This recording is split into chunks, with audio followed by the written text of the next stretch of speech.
This podcast is brought to you by the Prospect Research Institute, where researchers come to learn, innovate, and connect.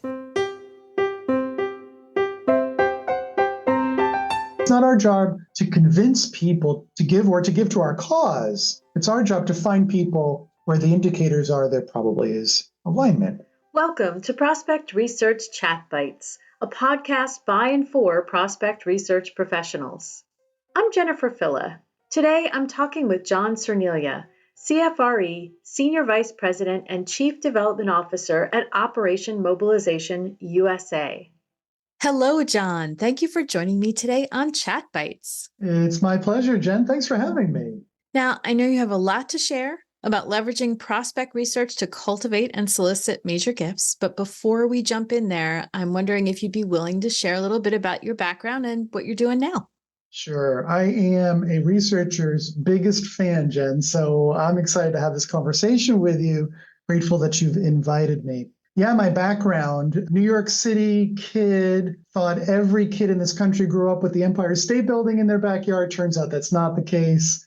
Decades later now, I have spent over 30 years in the nonprofit sector in a wide range of causes, mostly centered on human suffering, relieving human suffering. It's a deep part of who I am as a person of faith and as a human being, and so I'm just motivated to be a part of that body of work.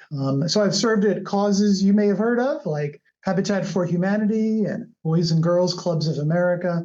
I worked at a foster agency in Metro Atlanta, and today and for the last 6 years, I've served at Operation Mobilization. So what do you do at Operation Mobilization, and what does Operation Mobilization do?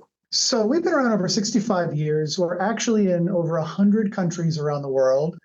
Some of the hardest to serve places, some of the darkest places on planet Earth, truth be told. We're there in those places intentionally. And we believe that everybody ought to have the opportunity to hear and learn about Jesus Christ and make a decision about this person and to decide whether or not to follow him.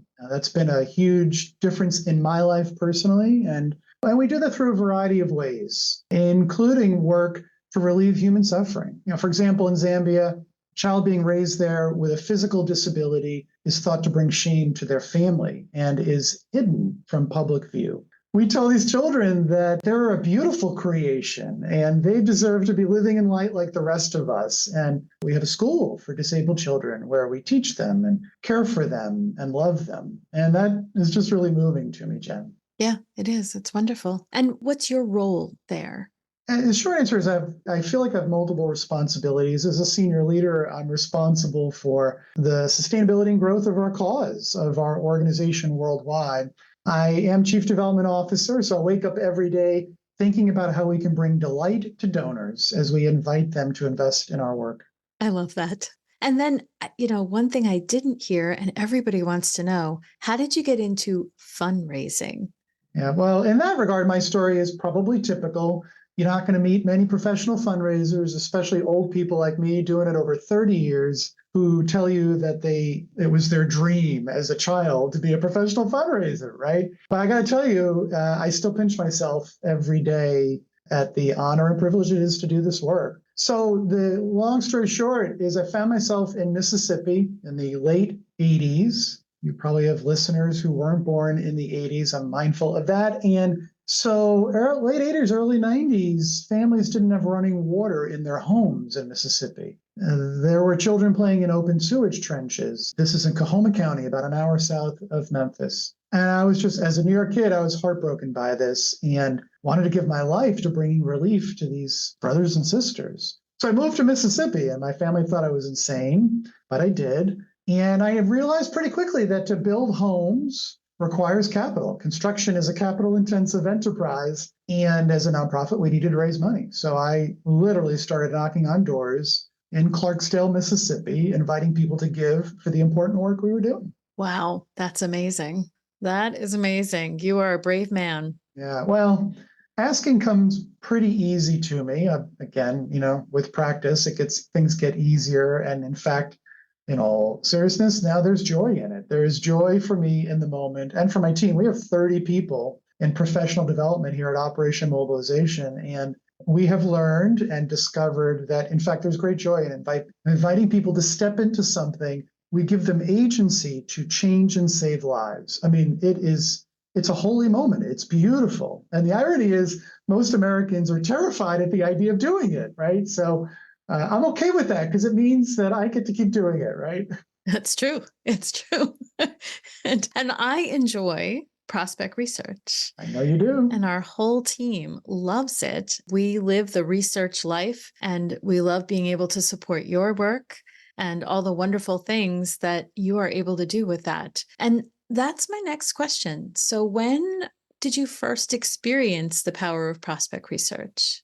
Yeah, it's a good question. First of all, let me just say you have rock stars, and we are grateful for your team. And Thank you. we couldn't do our work successfully without you as our partner. So thank you for that. I think I am typical in that the first time I discovered professional prospect research, I was unsure what I thought about it. It had a mystique to it. I just wondered, is this right? Is this proper? Because I think most Americans, again, don't get it, certainly don't know the critical nature of prospect research in professional fundraising, particularly major gifts and foundation relationships. So to answer your question, I think it was 2003. That was a while ago. And I was a part of a $500 million campaign. I stepped into a $500 million campaign midway through, and we had professional researchers on our staff, and we were augmenting them with outside partners like you. And that's when I started looking at profiles. And I'm like, oh my goodness, look at all there is to learn.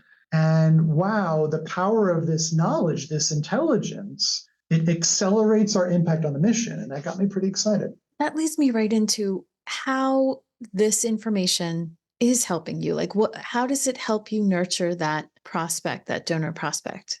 Yeah, I got a couple stories for you, Jen. So one is I was on a campaign. This is a different campaign. We had a chairman. His first name was Ron. And we said to him, hey, Ron, I know you're an alma mater of XYZ University, and I'm wondering if you happen to know so-and-so. Of course, I knew that he knew so-and-so. This is because I had research. He's like, yeah, I know him. I'm like, and I say, Ron, I think we ought to consider cultivating so-and-so for $1 million gift. And Ron, a really savvy business person involved in real estate finance, he said to me, John, you're crazy. There's no way so-and-so is going to be able to make $1 million gift. And I said to him, Ron, can I share some information with you? Now, Ron has his MBA, very smart analyst, of course. Anybody in finance is going to be, particularly real estate finance. And so I showed him a research profile that a professional researcher had produced. I said, Ron, look at this. Just look at where he's giving. Look at what he's committed to, the causes he's committed to. Look at the giving levels. I really think it's reasonable for us to start cultivating a relationship with this person, with your help, Ron. And I think over time, it's reasonable to eventually invite him to consider $1 million gift. And sure enough, Ron settled down. And he's like, oh, okay. And I honestly don't even remember the outcome of that particular prospect, Jen, but that was a powerful moment, for me to have proof effectively that this was a qualified prospect for a very influential campaign chairman to consider, and for him to say, yeah, I'll give my time to this. The other story, if you have time for another story, Sure. It was with Millard Fuller, the founder of Habitat for Humanity, who might be one of 3 or 4 people I've met in my lifetime with total recall. I mean, the guy, he's passed away. He was amazing. And he was a voracious reader. So we're flying to LaGuardia in New York, LaGuardia Airport, for a visit with a private equity guy, like at the time, number 2 or 3 in the industry. This was decades ago. Donor's first name was Peter. So we give him the profile produced by a professional researcher. And Millard's asking me all these questions about the research profile, right? So I had to know it like I had written it. And he learned that Peter went to a public university on a scholarship. And so Millard brilliantly weaves that into the conversation in Peter's living room, saying, Peter, I know your story. I know how you benefited as a young person to get a college degree through the generosity of others. Can I tell you about our work working with marginal youth who lack affordable housing? It was like magical. And Peter, sometime later, made a very significant commitment to our work. And so I watched how the research influenced that. I love those stories, John. And I'm wondering, for major gift officers who are new and maybe haven't even used prospect research before, what advice can you give them on how they might better work together with their prospect researcher? Yeah, great question. Well, first of all, I just would say if you're new, don't be scared by it. Don't be overwhelmed by it. I have been fortunate to be using research products for years now. I want to encourage your listeners to understand and recognize this is an ethical practice. There are ways to use the information wisely and out of respect of people, particularly those you're reading about. So, of course, it'd be important for everybody to understand the ethics of doing this well. I would suggest, practically speaking, that as a consumer, a user, I know as I'm reaching out or asking for research, I need to be clear about what I need informationally. Sometimes I don't need the full on profile about a prospective donor. Like if my challenge is getting in the door to actually talk to them, then I need to tell the researcher that because maybe the researcher can help me understand things like relationship connections. In other words, who is in my reach that could potentially help me get in the door? If I'm practical with the researcher in that regard, that can be helpful. And then in general, more broadly, but still in the same space, sort of what are the barriers? What am I unsure about? So I have to relate to a researcher as a colleague, as a partner.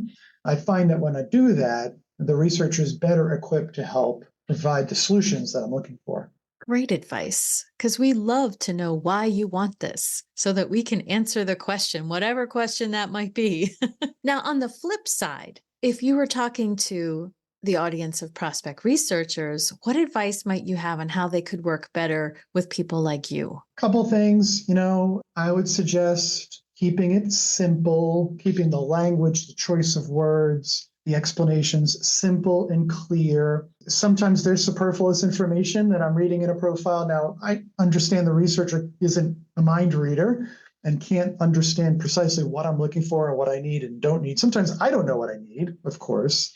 I own that. But keeping it simple, keeping it clear is helpful, particularly if I've been honest and clear about what my needs are. But then I would just suggest in general, it's important for the researchers to always remember how we, the practitioners, think about qualifying prospective major donors, even foundations. There's a lot of different ways this is explained in our industry, but I'll use the 3 A's, right? We have to evaluate across 3 dimensions. To what extent do I have access to this prospective donor? And if I'm not sure I do, or if I'm convinced I don't, then I need the researcher's help to even strategize how I might gain access, which gets to relationship science and some other things. The second is alignment. People always joke, well, Bill Gates has a lot of money, Warren Buffett has a lot of money, why don't we just call them? Like I love when a board member says to me, well, have you tried Bill Gates? I don't do this, but I feel like saying, well, have you? Like, do you have access to him?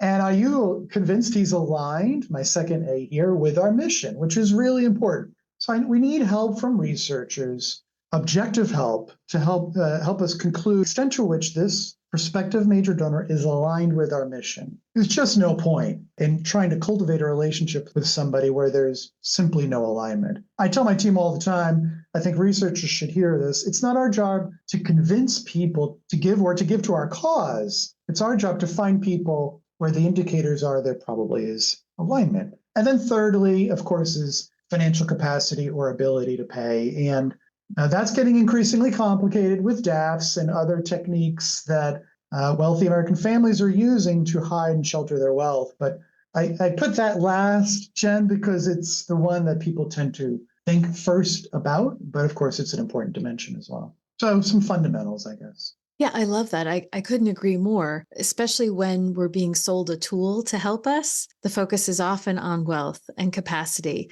but Gates isn't going to give unless the other two are in the mix. So yeah, it's so true. Well, thank you so much for joining me today and for sharing. My privilege. Thanks for inviting me, Jen, and keep up the great work. We appreciate you. Thank you.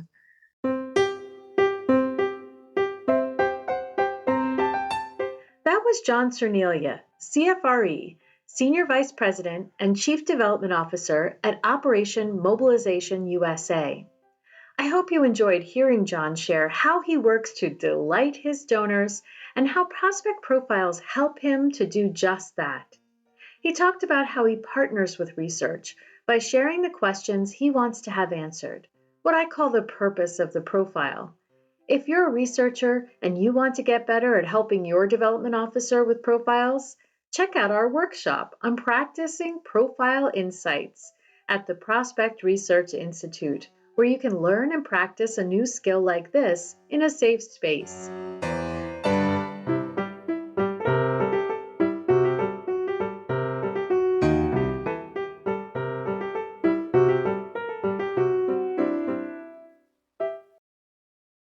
Hey there! If you enjoyed this member interview, you have to come check out the Prospect Research Institute's learning community. It's a membership community with incredible people, great discussions, and comprehensive courses. Check it out at member.prospectresearchinstitute.org. I'd love to have you join me as a member. I'll see you there.